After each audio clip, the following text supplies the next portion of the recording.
Hello everyone, my name is Sahil Sham. I am Assistant Professor in Management Studies.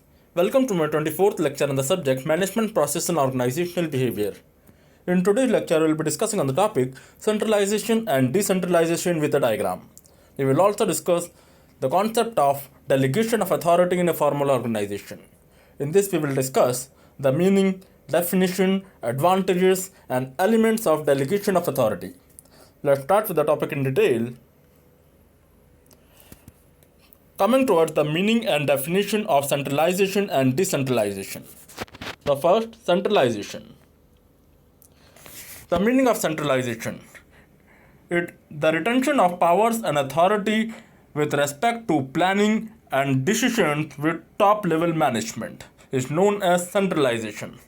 So, centralization is a type of institution, centralization is a type of format in which all the powers and authorities will be in the hand of a single person or a top level management, and all the responsibilities has to be managed and all the planning about the day-to-day functioning of the business has to be managed by a single person or a top level management, right? So basically this centralization process is usually suited for a small scale of organization, right? Small sizes organization is suitable for centralization process because in small scale organization have limited resources, limited departmental goals, limited objectives, and limited criteria of fulfilling the organizational goal, right? So it is more suited for the small size organization, right?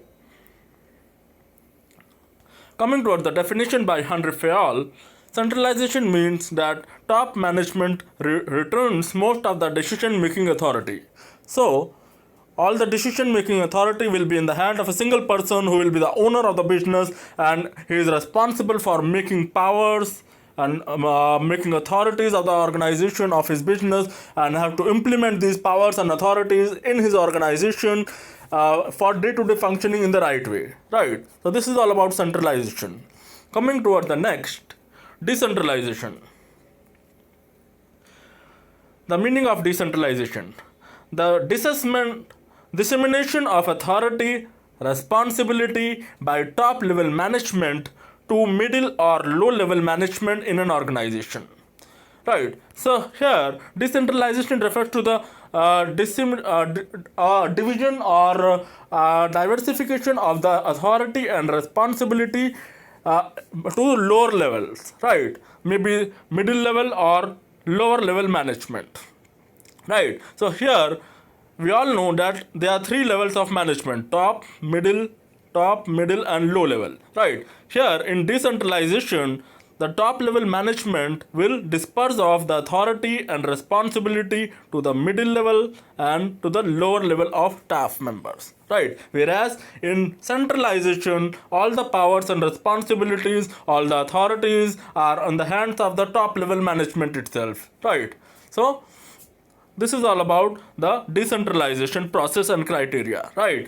Decentralization is a type of structure which is more suited for long or a large scale organization, right? Because in large scale organization we need manpower, we need to fulfill the departmental goals, we need the organizational goals are wider than in comparison to the centralization type of organization, right? And the single person cannot handle all the situation, cannot make all the powers, and cannot classify the responsibility of each and every employee who will work on for the organization, right? So here in decentralization, the owner, the manager, or the top level authorities need certain intellectual person, certain specialized person who make the powers, who help the owner for making decisions, for making the for making plans for so that the organization can work on smoothly on day-to-day basis, and the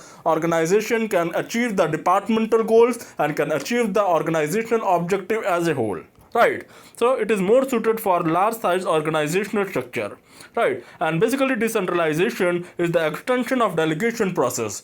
So we can also say that decentralization is a type of structure in which we can classify the roles and responsibilities of each and every person, each and every employee who is working in various departments and sub-departments, right? So it is proper delegation of authority and responsibility by the supervisor to their subordinates, right?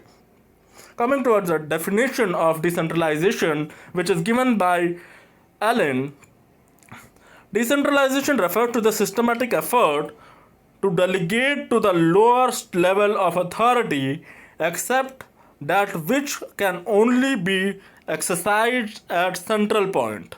Right. So, except the some authorities, some related authorities, and some essential authorities, all other authorities and responsibilities have to be delegated by the manager, by the top level to the middle or low level of staff members. Right. But the some authorities, some essential part of authority should be in the hands of the top level. Right.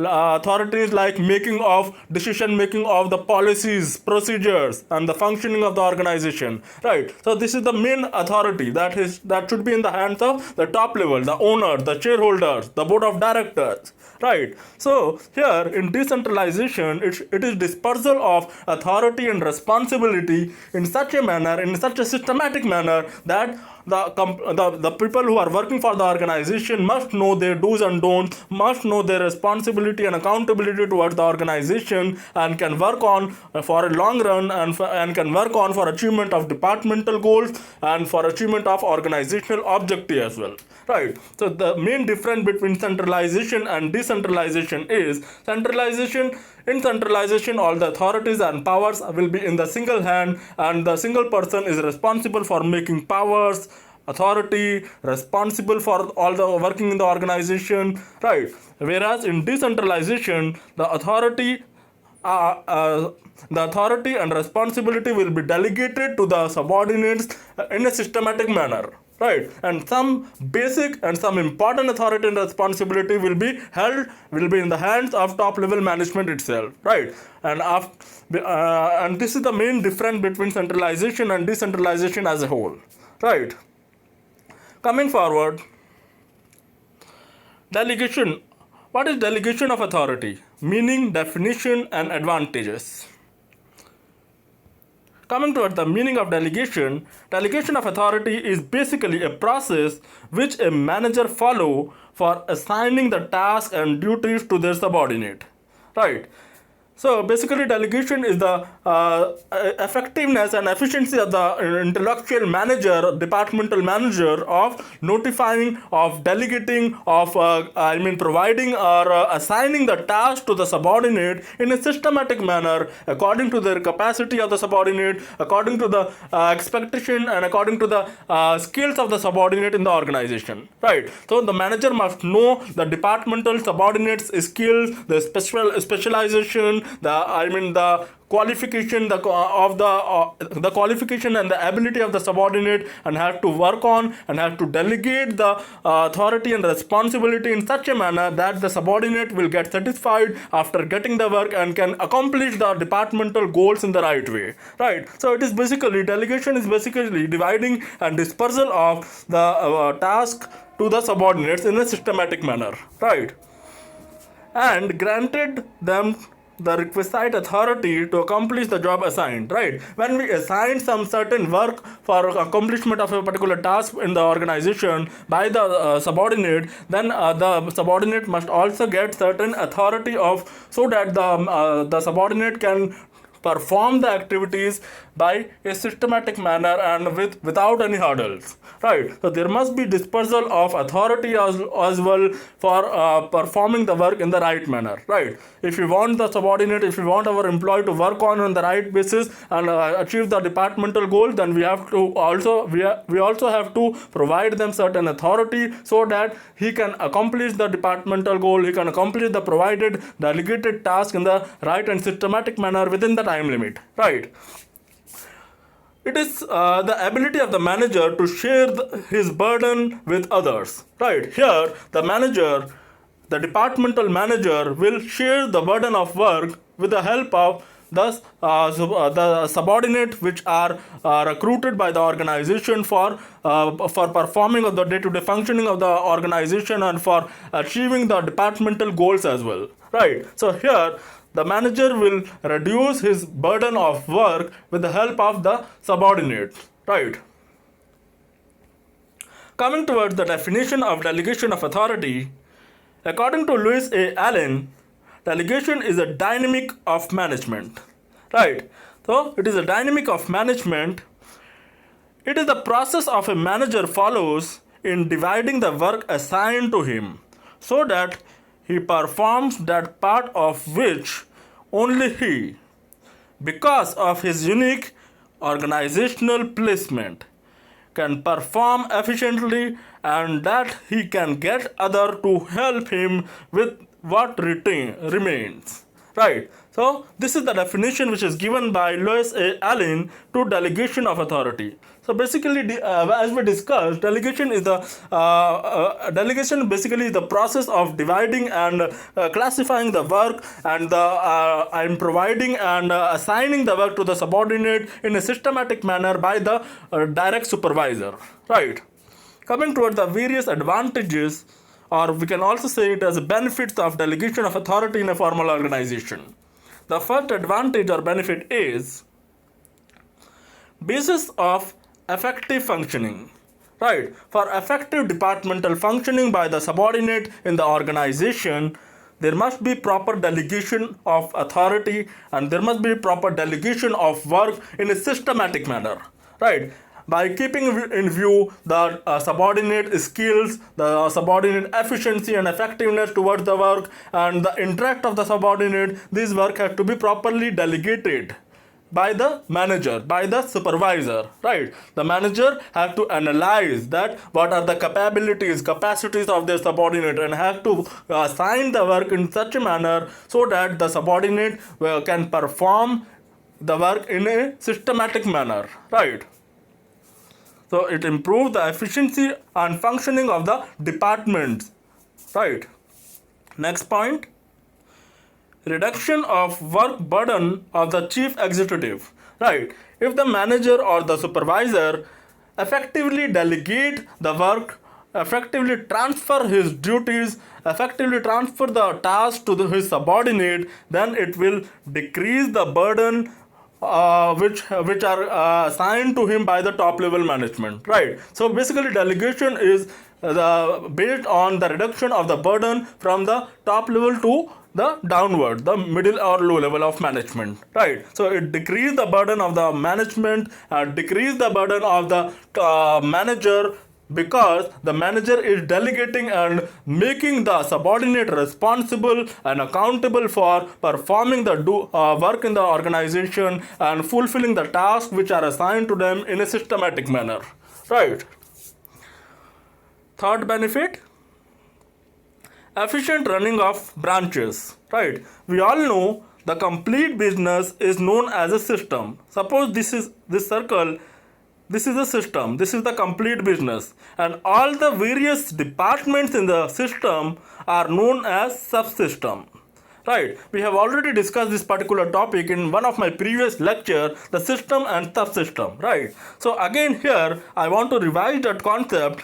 Right, in a system there are several subsystems, there are several departments, and in every subsystem, in every department we have specialized manager, we have a specialized supervisor who is supervising all the activities and who are taking the work with the subordinate in an effective and efficient manner, and utilizing the human and non-human resources in such a way that the organization can achieve the departmental objective as well as the organization can achieve the organizational goals in the right way, right? So this is all about the the organization, formal organization, right? The point is effective running of branches. If the manager is capable and capable of delegating the work in a systematic manner to the subordinates, then the department, the subdivision, the subsystem can work on smoothly basis, and there will be a coordination, a cooperation, and a communication between each and every subsystem in a formal organization, right? And if each and every subsystem is working in the right way, the system, the business will move on success in a competitive market, right? So it improves and it improves the running of the various branches efficiently, and ultimately it improves the organizational development, it improves the goodwill of the organization, and it will it will help the organization for achieving the success in a competitive market, right? Fourth benefit of delegation of authority is to aid to expansion and diversification of business.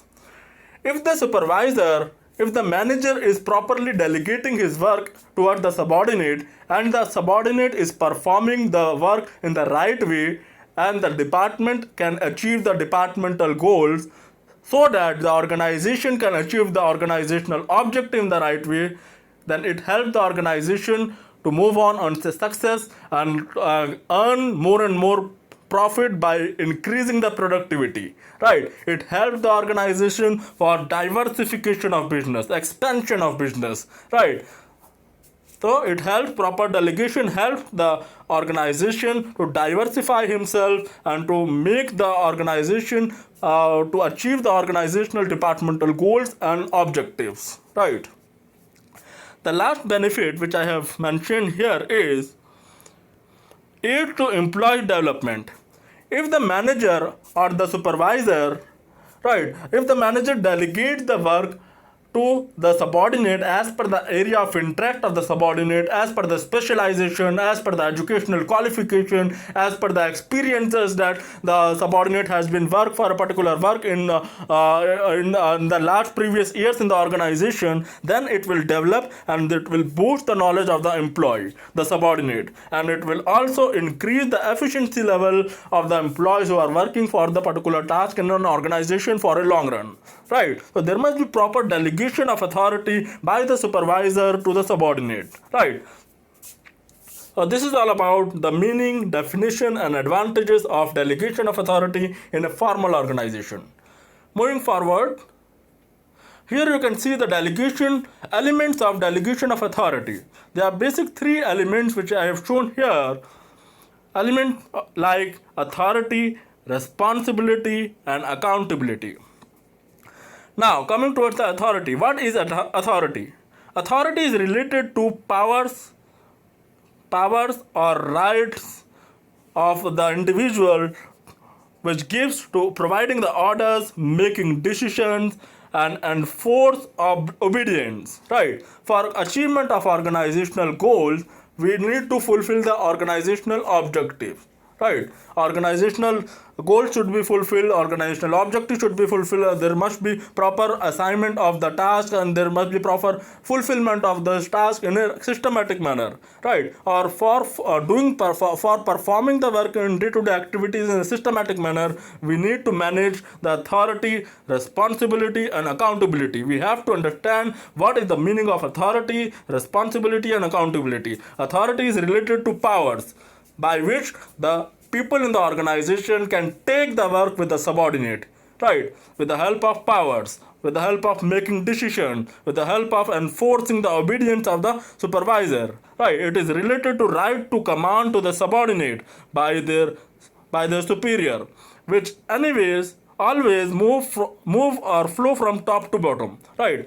We all know there are three levels: top level, middle level, and low level of management, right? And authority is something which flow from top level to middle level, and middle level to low level, right? So it gives the approach of top to bottom approach or downwards movement approach, right? Coming to the term of responsibility. What is responsibility? Responsibility is the obligation to perform the duties assigned by the supervisor, which always move on or flow from upwards, down to up, right? Again, the three levels of management: Responsibility is the obligation of performing the duties in the formal organization in the right way. And if the manager have been assigned the task to the subordinate, then it is the obligation of the subordinate to perform and to accomplish the task which is given to him by the manager. Right? So it always move on from bottom to top, upward. Right? Like the low level management is the subordinate of the middle level management, and the middle level management is responsible for the top level management, right? So it gives the approach and flow from down to up, right? Coming towards the accountability concept, accountability is basically the answerability of performing the task in a formal organization by the person who is working on it, right? So the organizational manager who delegated the work to the subordinate, then the subordinate is is liable of doing the particular work in the right way, right? And it is always move on or flow from bottom to top, right? So here also, in the three levels of management, accountability, bottom to top, the low level will be accountable to high level, right? As we have discussed in the earlier, right? But one thing we have to clarify, that accountability is something which cannot be delegated, right? So there must be delegation of powers, there must be delegation of responsibility, but authority can be delegated, but the accountability cannot be delegated, right? The person who is accountable by the management will be accountable by the management, and he has to give the feedback about the performance, performance of the activity, performance of the task, that what are the output of certain utilization of human and non-human resources in the organization, right? So these all are the three elements of delegation of authority in a formal organization. Coming towards the diagram, here you can see a simple diagram. I have shown a simple diagram which classify centralization, decentralization, and delegation of authority.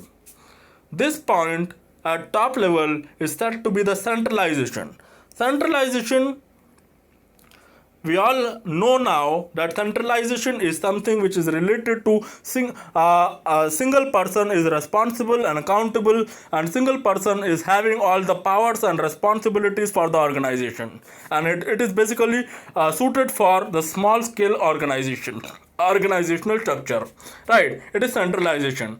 But when the organization is large, wide, then there must be a need of decentralization, and the top level will disperse of the authority, responsibility downwards to the departmental managers, right? This person can be said to be the departmental managers, as we have also discussed the system and the subsystem, right? So the top level management will disperse of the authority and responsibility and delegates the work, right? Now these departmental managers will further delegate the work to their subordinates, right?